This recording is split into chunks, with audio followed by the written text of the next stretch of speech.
Westbrook messed around and had a triple-double just about on a nightly basis, yet he's not an all-star starter. Explain that. The star Thunder guard was left out in the Lotus West. Warriors player Steph Curry and Kevin Durant, Rockets guard James Harden, Spurs forward Kawhi Leonard, and Pelicans center Anthony Davis getting the nod as the conference's starting five. Now, Russell won the player and the media vote, but he finished third with the fans. He finished about 280,000 behind Curry and about 200,000 votes behind Harden. And since the fan voting was the tiebreaker, Westbrook was left out of the starting lineup. So most people deserve, he believes, to get the start. Stephen A., I want to start with you here. Who should he be bumped for? Westbrook should be bumped. Who should be bumped for him? Sorry, I didn't ask that right. There we go. Who should be bumped for him? Yes, there you go. Steph Curry. And as crazy as that sound, we're talking about a reigning two-time league MVP.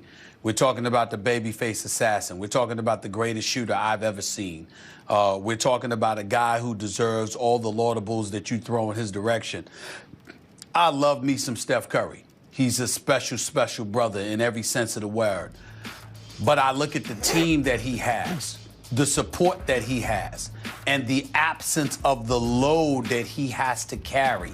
And that weighs heavily with me, Max. When I think about Russell Westbrook and the kind of year he's having, I also think about the fact that he has to have that just for the Oklahoma City Thunder to be what they are. 25 and 19, 7.5 games behind Houston with James Harden, which is why James Harden would be my league MVP right now and Westbrook would be number 2. But there's nothing to take away from the greatness of Russell Westbrook and what we're seeing from him. He's a walking triple-double. We all know he's averaging 30, 10, and 10. He's been absolutely sensational in that regard, even though those turnovers need to come down to some degree. But he's carrying a load. And what really, really cements my position right now was what I saw the other night when they got blown out for the second time in as many meetings at the Oracle against the Warriors. I saw an individual in Russell Westbrook who fully believes that he's on the same level as everybody and anybody you want to pick on the Golden State Warriors. Nobody else on Oklahoma City believes that about themselves, and they have no business believing that about themselves. He is a one-man wrecking crew with a minimal and limited help who's doing what he's doing. Whereas with Steph Curry, his resume cannot be denied, and nobody's questioning what he can do. But based this year, despite averaging nearly 25 points on 46% shooting, nearly 40% from three-point range or whatever, to witness the efficiency and the greatness of a Kevin Durant, an underappreciated star in Klay Thompson, along with that of Draymond Green, along with the culture and cohesiveness and togetherness that they have in Golden State, I can make the legitimate argument that there's a significantly lesser load that Steph Curry has to carry this year, particularly the first half of this season. And for Russell Westbrook to do what he has done, and for him to clearly be one of the top 2 candidates for league MVP honors, he should be starting. But the fans, obviously, their votes are 50%, media's 25%. Players are 25%. Players need to take the voting more seriously, by the way, with some of the nonsense that they threw out there. That might have helped. But Russell Westbrook was even with Harden and Steph Curry. But when you're even, what tips the scales is the fan vote, because the fan vote holds more weight. And they wanted Steph Curry instead of Russell Westbrook. They have the right to. But if it were me, Russell Westbrook should be starting. Steph Curry should be a reserve. Well, I mean, by the traditional way of thinking about it, you're right. But let me take it a step further. Because in reality, I think you're wrong. Let me start with there before I reveal my pick. Let me start with that. Look, this is an all-star game. An all-star game is going to end 199 to 198. It is all sizzle, 100% sizzle, 0% steak. Now, to your point, of course, Steph Curry's on a much better team. That's basically what you're saying. Yes, we know that. Westbrook has no real juggernaut second offensive option, and the Golden State Warriors, by contrast, are a well-oiled machine where, Klay Thompson turns out to be, at best, your third option, one of the greatest shooters ever. who once dropped 37 points in a single quarter, is at best your number 3 offensive option. So obviously, Steph Curry's on a better team. And by the way, that's part of the reason that Westbrook puts up the numbers he does. Because when a superstar is all by himself, at least in terms of offense, his numbers are jacked up. They're inflated. Which is why I picked Westbrook to win the MVP this year. And everyone knew it was going to be Westbrook or Harden. And that's exactly what it is, because they have less offensively around them. So by all those ways of thinking about it, you're right. Steph Curry's out, Westbrook's in. But why think about it that way? Since it is an all-star game, since it is all about the sizzle and not about the stakes, since it will be 199, 198, and since the NBA went away from forcing people to vote on the center position, because what wound up happening is inferior players, and more than that, boring players, were being selected instead of more exciting, better players. They said, well, get rid of the position. A lot of the positions are kind of just made up anyway. What's the difference between a shooting guard and a small forward nowadays? Or even when you're playing at least 4 out, a power forward and a small forward for that matter. A lot of these are just kind of invented positions. For that reason, here is the Western Conference All-Star starters, the way it really should be. And I know you can't vote like this, but this is the way it should be. It should be Westbrook, Steph, Harden, KD, Anthony Davis. Who gets left out is Kawhi Leonard. Were I constructing a roster to actually win a championship, Kawhi Leonard has got to be on it for the Western Conference. But that's not what this is about. We're not trying to win a championship here. We're trying to make an all-star roster. And the fact that you can't vote the team that everyone would actually like to see, the team that deserves to be there, Westbrook at the point, Steph at the 2. If you want to name the positions, put Harden at the 3. Who cares? You're playing 4 or 5 out at times.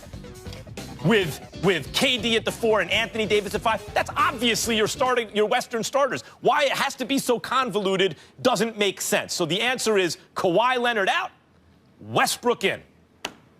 Well, again, the reason I disagree with you in regards to that, and I think you're being very, very inconsiderate, is because we're ignoring various positions. Certainly, if you're talking about all-star game, sizzle, names, you want as many guards on the court as possible. Well, congratulations with that, Max. That's so brilliant of you to say. Who the hell doesn't want Harden, Steph Curry, and Russell Westbrook on the court at the same time? Of course, I'm saying, of course we want that. But last time I checked, you have guards, you have forwards, you have centers. Like, for example, on October 23rd of 2012, the NBA announced that starting with the 2012-2013 All-Star Game, centers and forwards would be combined into being front court players on the ballot. A guy like DeAndre Jordan, for example, went ballistic about it because he felt like centers were being disrespected because they were being omitted. We know that DeMarcus Cousins is the best big man in basketball. DeAndre Jordan is a monster. We get that. But in terms of sizzle, Max, and let's get into a macro conversation, but try to keep it tight because I know that's hard for you. Here's the deal. You want to put a clock on it, brother? Yes, I am. That's right. Are you ready for this? Yeah. Well, I make different points as opposed to feeling the need to have the last word. I give that to you, but here's the deal. Do you believe this? Are you ready for this? Friday. Molly, can I speak? Listen, you know what, Stephen? I've been talking way too much. I apologize. It's a basketball. Well, you tend to interrupt when I'm talking in the middle of my point. Stephen, it's impossible not to interrupt you on the show. Are you ready for this? I haven't talked in 20 minutes. Yes. Are you ready for this? Yes, we're ready. Max Kellerman, based on your theory, do you realize a legitimate argument could have been made that if the rules were that are in place right now were in place back in the day, do you understand that Kareem Abdul-Jabbar might not have been an all-star? He'd have been the all-star every year. Time out. He may not have been because as dominant as the sky hook was, it's relatively boring. And as a result, you might want to pick somebody else. No, you wouldn't. Even though we all know that he has the most Kareem would always make it in the history of the sport. Kareem would make it. Shaq would make it. All those guys would make it. DeAndre Jordan wouldn't. Time out. That's not true. And you know why? Because, again, Shaq may have made it not just because of his dominance, but his showmanship. What you're alluding to is showmanship. I'm saying I don't want to ignore, not that you're wrong about Kawhi Leonard, I just don't want to ignore what he brings to the table. It's an I don't think that's fair. It's an exhibition for the fans. By the way, it doesn't matter. You know who won't when they combine the exhibition is a celebration of what they did when it wasn't an exhibition. When they combine the positions, which by the way are already combined. There's no such thing really as a small forward or it's already kind of a BS categories. But when they combine the positions, it's not true. Karl Anthony Towns will make it. Embiid will make it. Watch, Porzingis will make it, Anthony Davis will make it, DeAndre Jordan won't. Not because he's not good, because he's not great. There are levels to this. Let's face it. I'm totally in agreement with you. There are levels to this. Let's take DeAndre Jordan into consideration. He can't play a 4. He's a 5. Right. DeMarcus Cousins can play the 4, but he's better as a 5. What I'm saying to you is this. Yes, it's an exhibition. You're absolutely right. But the reason the exhibition takes place is a celebration of what you've done leading up to the exhibition in real competition. What the NBA has done by combining all of these categories into a front court player, the front court players have been complaining they get omitted for their level of production because of what the NBA has done. It's incredibly unfair to centers that you would omit that position. It should be a center, 2 forwards, 2 guards. So there's no since doubt you shoot about up the that. clock, do I get last word? Is that the way it works? You shoot up the clock and I get last word? Go ahead. That's the most exciting players in the game, brother. This is the all-star game. Take the best and most exciting players and give the people what they want. Westbrook, Steph, Harden, KD, Anthony Davis, done. No, but I'm not really disagreeing with that point. I'm simply saying is that you're talking about give the people what they want.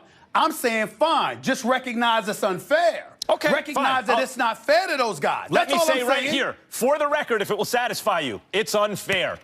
That's all I'm saying. All right, gentlemen, are we good? That's all I'm saying. Can we move on? We're good. Okay. Yeah. So we asked our Twitter followers to vote between Steph Curry and James Harden. On this one, 74% agreeing with Stephen A. that Curry should be left off for Westbrook.